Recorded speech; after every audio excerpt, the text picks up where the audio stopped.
I did. I did some cabin cruises. Right over there.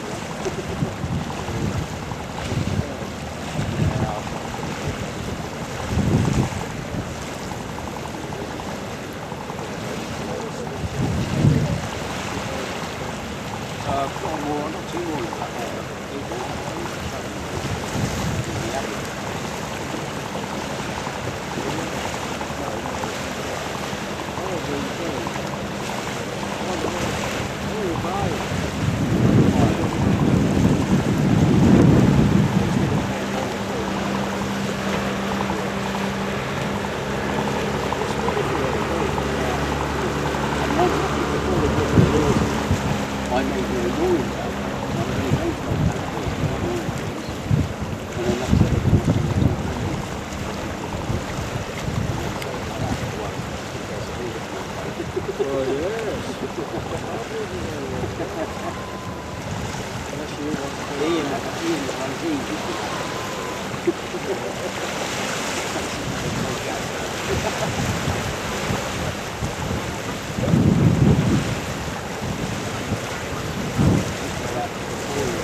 Good morning, ladies and gents. Welcome aboard the Stuart Lines Pride of Exmouth.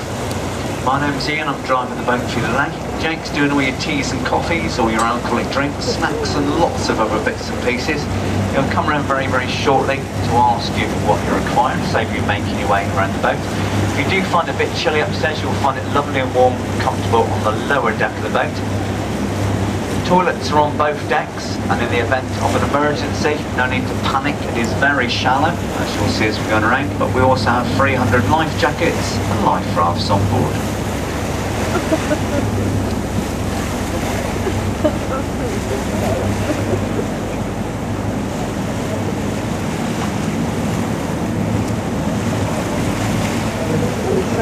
Before you get in. And also on the left, you have the church there on top of the hill. The street directly underneath that church is called the Royal Beacon. Runs from there right the way round to Exmouth town centre as it stands today. And that's where Lady Nelson used to live, and she is buried in Exmouth along with her son and 4 grandchildren. Lady Byron also used to live up there. That was originally Exmouth Seafront many years ago. Everything underneath and to the left, right the way down to the harbour, was all built and reclaimed land back in the 1800s. And although this seawall looks fairly new, it's actually 160 years old, and it's just been granted listed status. Doesn't look 160 years, does it? I thought it was brand new when I walked by there the other day. I thought you. Yeah.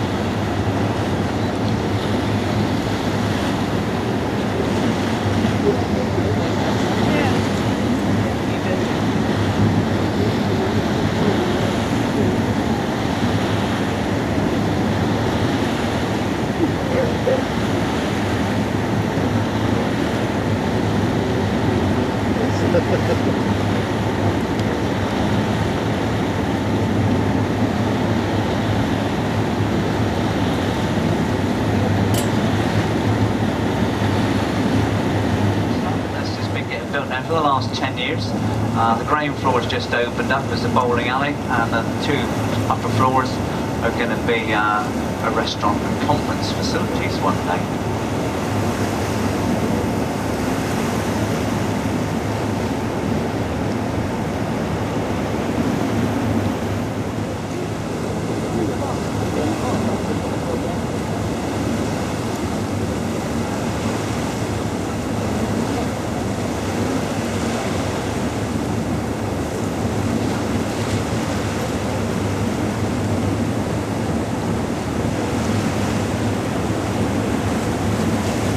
The big platform you can see on the left of us, this gets wheeled up and down with a large winch at the top. That's what like your fishing trips and speedboat rides leave from. I know over walks up there.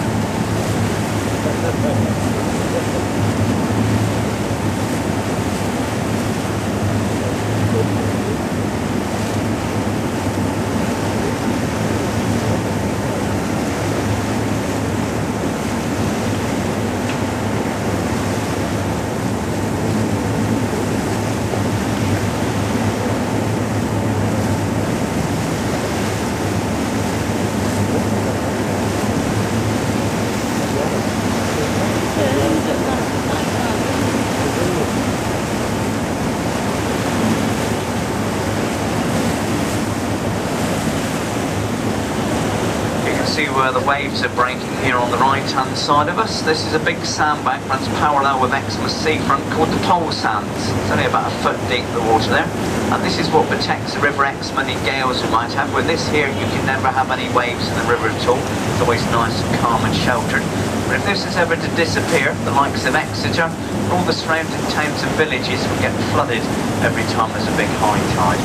And that's because all of the water the other side of it is all open sea, all part of the English Channel. It can be quite rough out there. In fact, yesterday was lovely out here, but it's, as you can probably feel, there's a little bit more movement here today.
little sticky up monolith. This was opened by Prince Charles to mark the opening of the World Heritage Site 11 years ago now, and it's made up of the three main types of rocks found along it.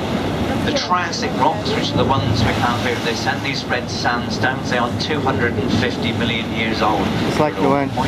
And then you have Jurassic rocks, which is where the dinosaurs roamed the earth. You find the cliff fossils in the cliffs and on the beaches, predominantly around the Charmouth area. And then the much newer Cretaceous rocks that can be found a little bit here, there and everywhere. It's like huge, you know,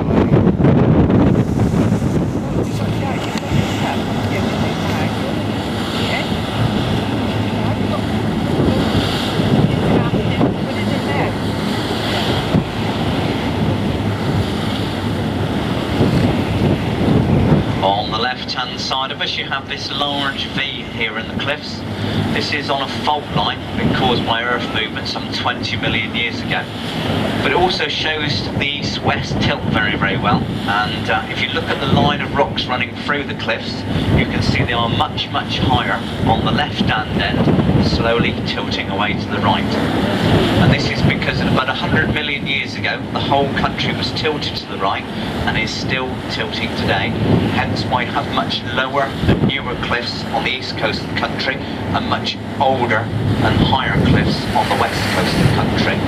So basically speaking, the further this way we go, the newer the cliffs will become.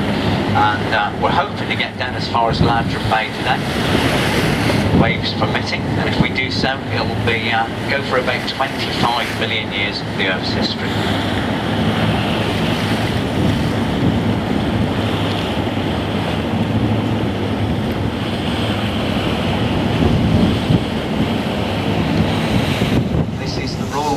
Live firing range up there at the minute. They're firing at the moment. It also marks the differences in the beaches. Everything you've seen up till now is sand, and you will see very shortly when we go around the corner, it all changes into pebbles.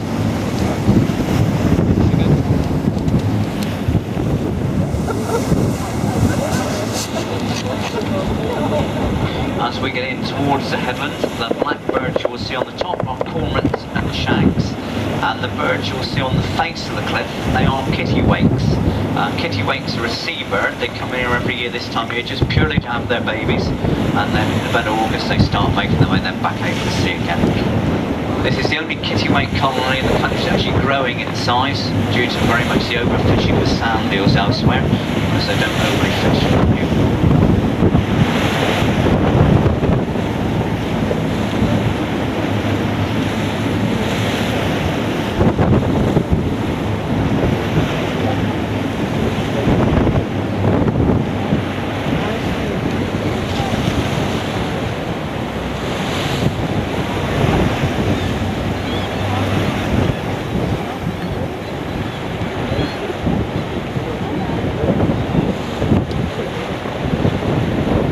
As we come in towards the headland, as you can see, it's going to calm down a bit. We're protected by the cliffs, so if any of you do want to move around, obviously, and change seats or anything, this would be the time to do it.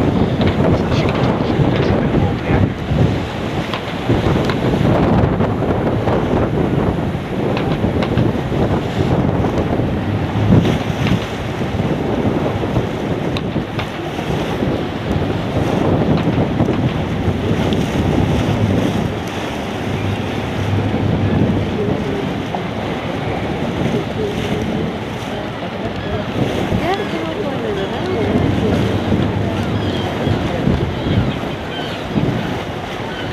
See how all of the softer materials have all eroded away and left all the harder materials that were behind. And you can see the kittiwakes are quite happily balancing here on the face of the cliff as well.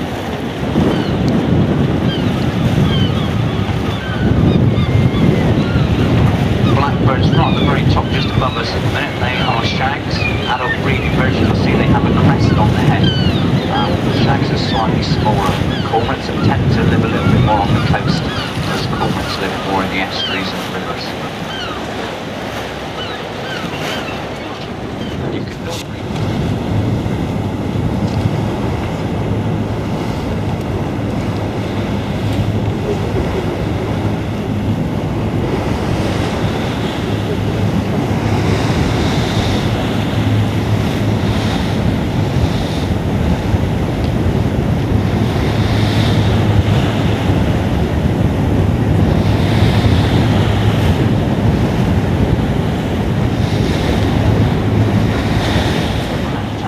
one red flag indicates we're actually firing at the minute.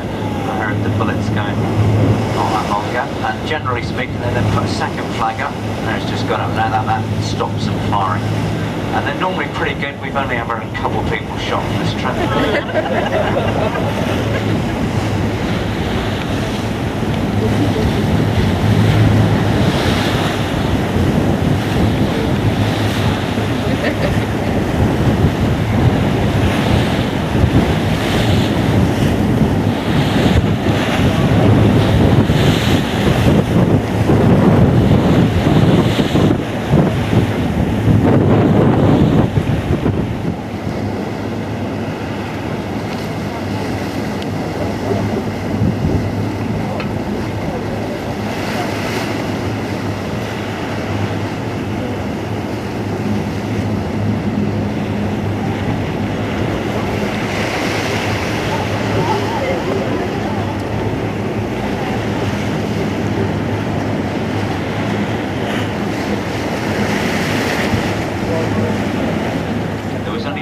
One massive land, and we were situated very much in the centre of it, very near where the equator sits today. All of the land masses started to split apart, and we've been moving northwards ever since.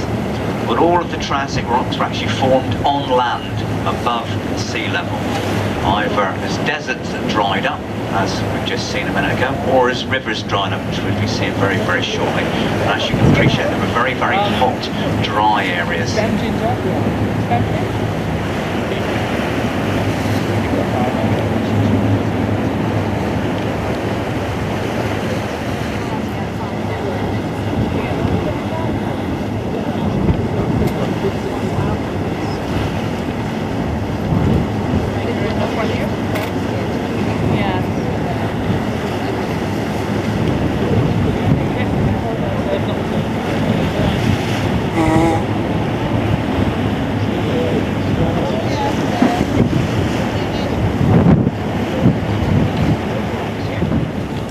There's been massive landslides all the way along this stretch, but as you can see, the vegetation quite happily carries on growing its new level, and the thicker the greenery is, the more stable the cliffs actually are.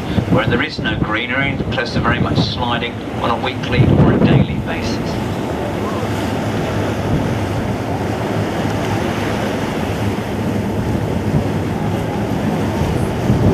Like today in Dorset.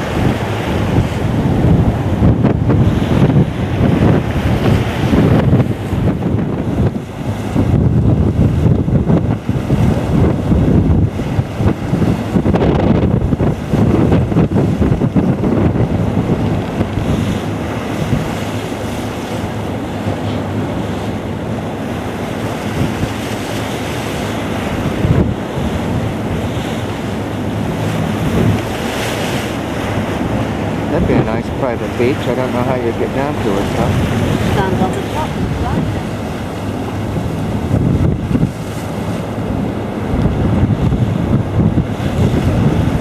You can see all these grey or white lines running through the cliffs. One, it shows the east-west tilt very well, but it's actually where water was fossilised. And the further along you go, the more lighter the cliffs actually are, and this is because like Cretaceous and Jurassic rocks were very much formed with more water, so the lighter the cliffs are, the more water is involved with it. And this would have been like a big desert, a big lake or a lagoon that dried up.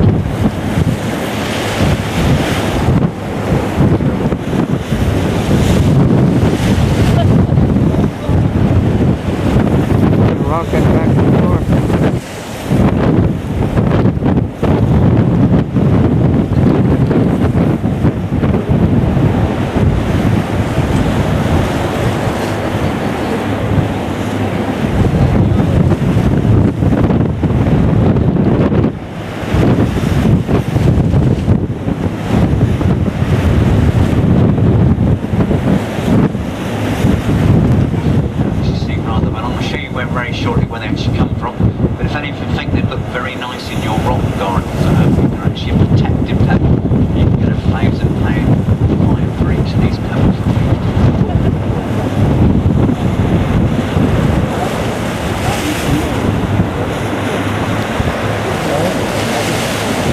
sure they've missed it.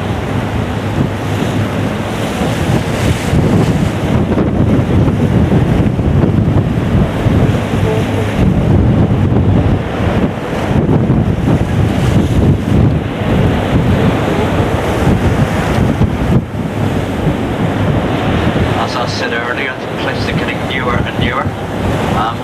We've already gone through Litlam and Aylesbury sandstone. At the very, very top of the cliffs now, you can see again a different material again.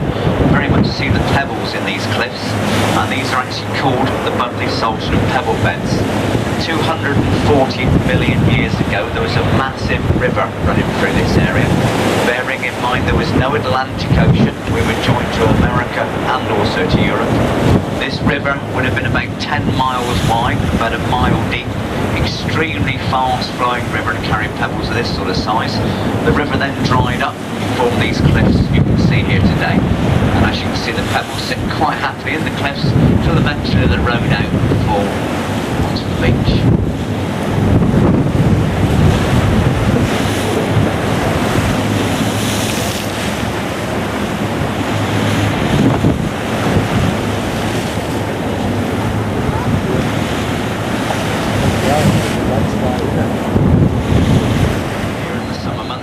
So if you can try not to laugh too much, because I get told off.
Passenger vessels, the steamers, the Duke and Duchess of Devonshire.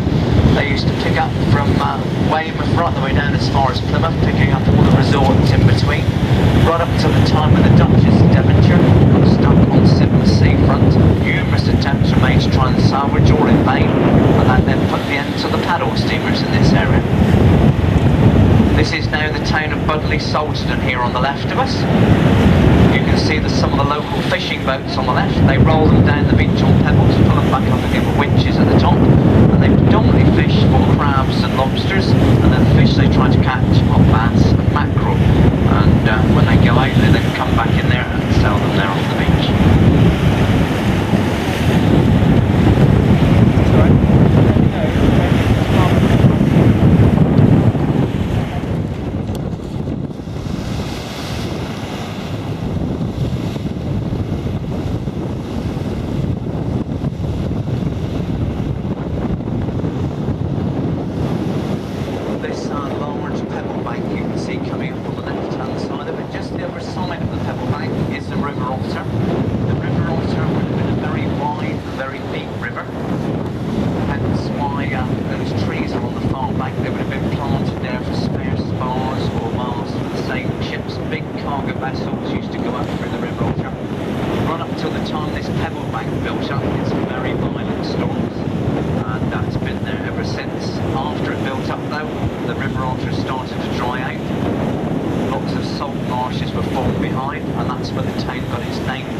Twice weekly ferry service going up to London.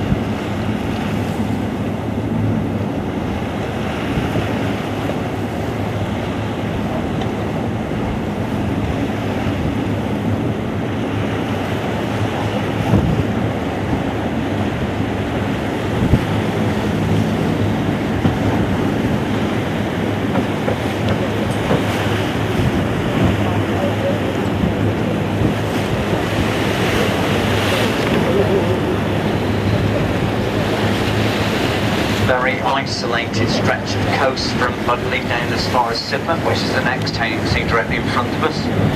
You can't walk along the beach or anything like that at all, so there's lots of seabirds breeding here in these cliffs. Lots of ledges and nooks and crannies. You have your black-backed gulls, cormorant, shags, fulmars, several more pairs of peregrine falcons, and the holes you see at the very tops of the cliff, these are all badger sets, and that's where our shell duck have their babies.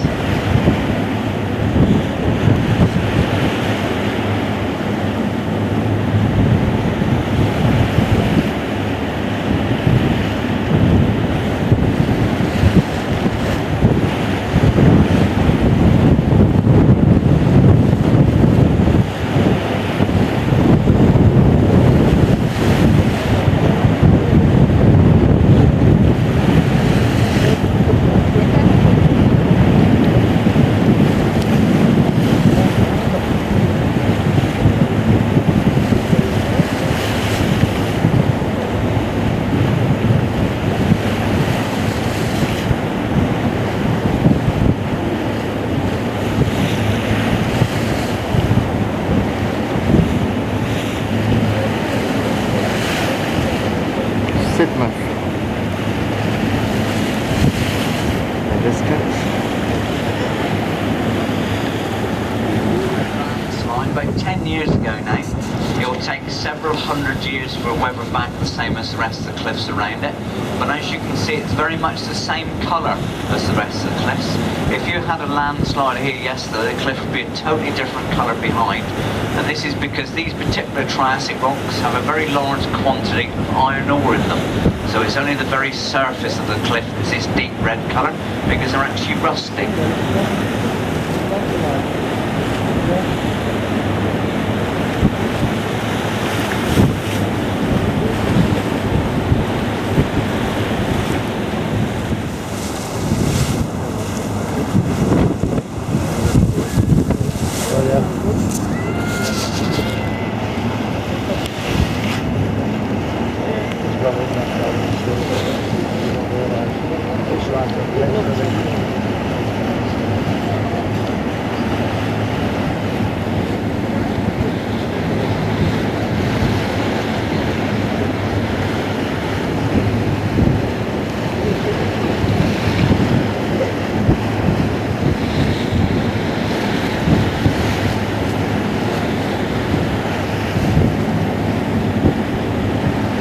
This is one of the beaches they're hoping that seals are going to start breeding on. We do occasionally see them in and around the rocks, but never actually seen them up on the beach themselves. If you need somewhere obviously where humans can't walk along, but at the same time you still need some sand or shingle there at high tide, and this is an ideal place.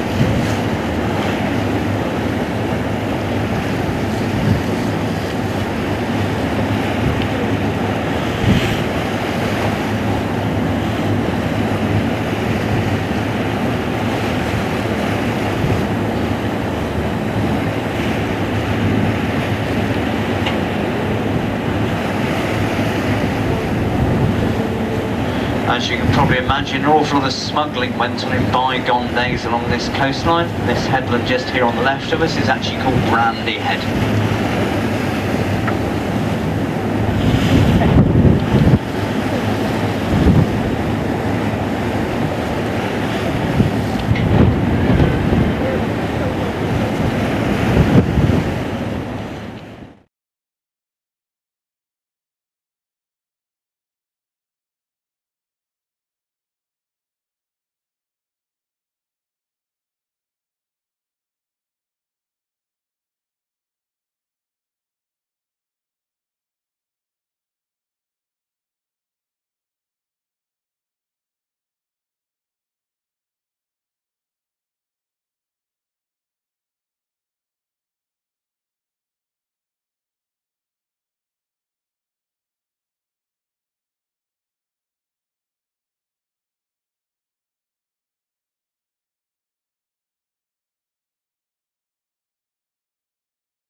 materials all eroded away from behind and left these little rock islands quite happily stood by themselves.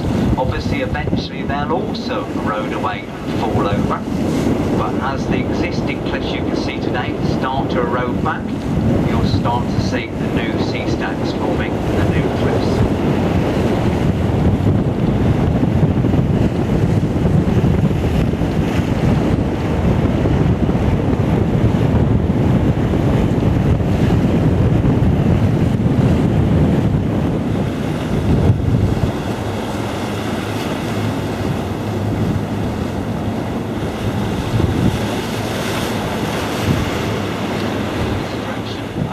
This is one of the bays that are really sheltered as a rule, and there's lots of snorkeling and diving goes on. Here's the sun trapping on this beach, and there's lots of ledges and nooks and crannies all the way underneath us at the minute. And generally speaking, you quite often can see the bottom and see all the bits running around there. But it's only, again, it's about 10 foot deep where we are.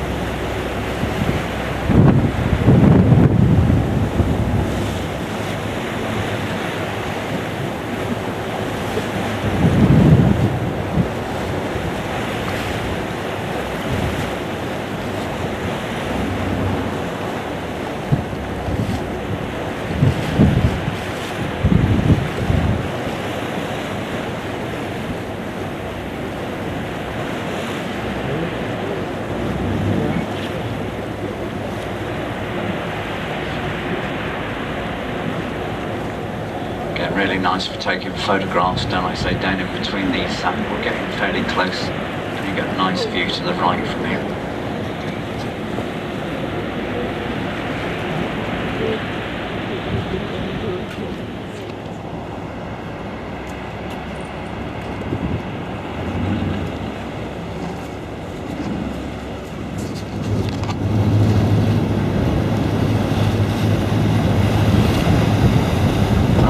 Making our way back to Exmouth now. I'll leave you in peace and quiet for a while, but if there is anything you'd like to know, just come and ask it. We're going to try and go a little bit further off the shore so we have a totally different view both directions. I'd like to think once we start to turn it should be a little bit warmer, so we'll have the wind and the waves behind us.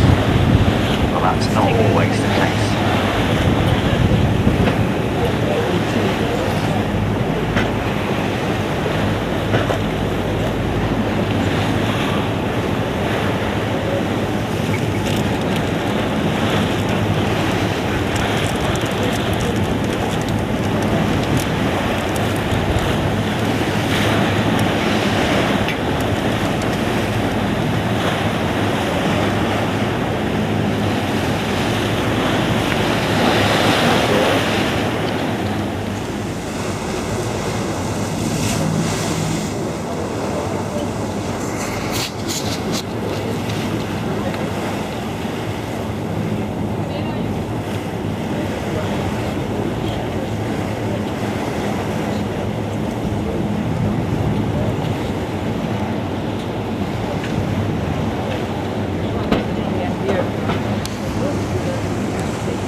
Stella doesn't like the waves. Got a bit rough there, didn't it? A lot rougher than what I thought it would be. But anyway, there you go.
see the entire Jurassic Coast, well, Triassic Coast from here.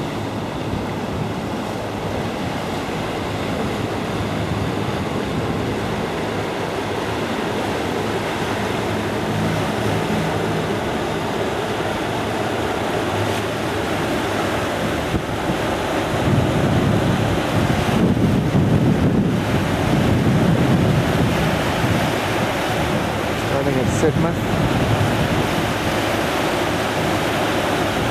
The Jurassic, those browner cliffs, the redder cliffs of the Triassic.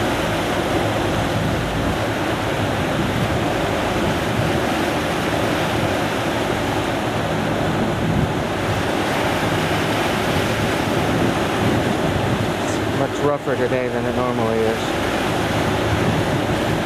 for some reason. Half the boat's feeling sick.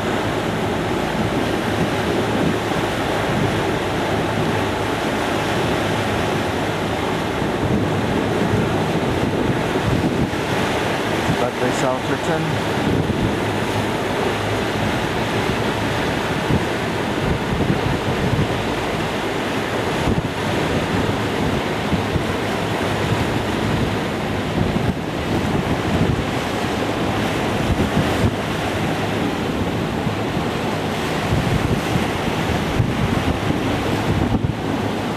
And the coast we sailed along earlier.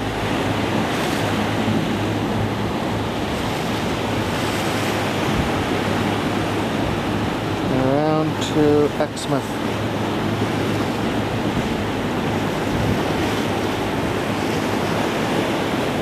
Around that point there.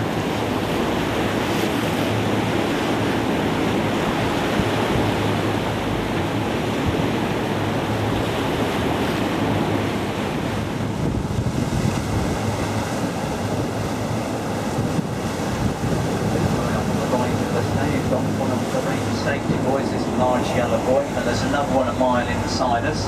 If you take a triangle from these two buoys back to Straight Point, this is the extreme bad shot area for the Royal Marines.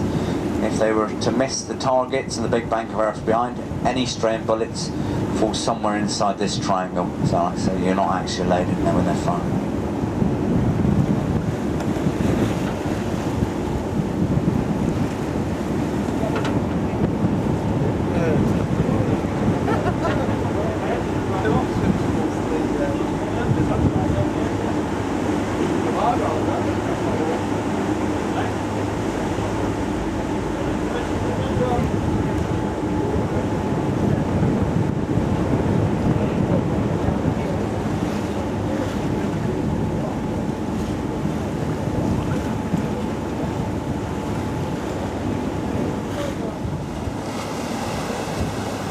That is the largest caravan park in Europe.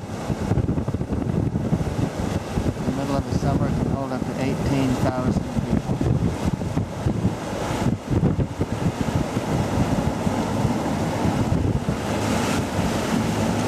Sandy Bay, I believe it's called.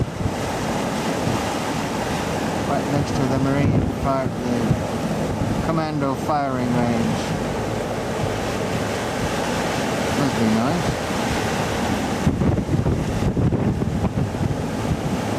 And the birds we saw earlier.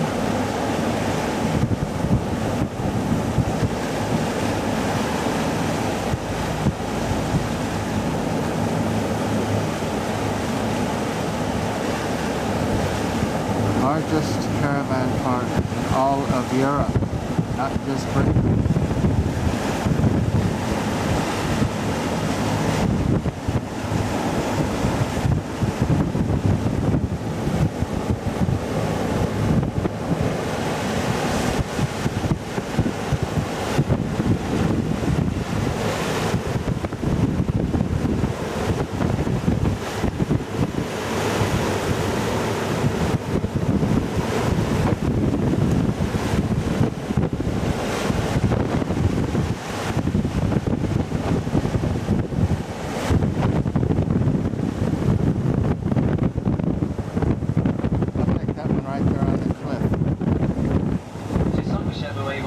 But there's one last little bit with information, although you need an awful lot of imagination for this next bit.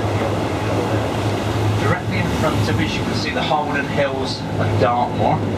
If you were doing this boat trip some 250 million years ago, you would have a totally different view to what we got there today. There was no Atlantic Ocean, and there was a massive mountain range in front of us, much, much larger than the Himalayas are today. As the masses started to split, the Atlantic started to form, and is still forming today. It's growing about the same speed as your fingernails are growing. This mountain range all eroded away, and it's come down and formed a lot of the cliffs along the coast today.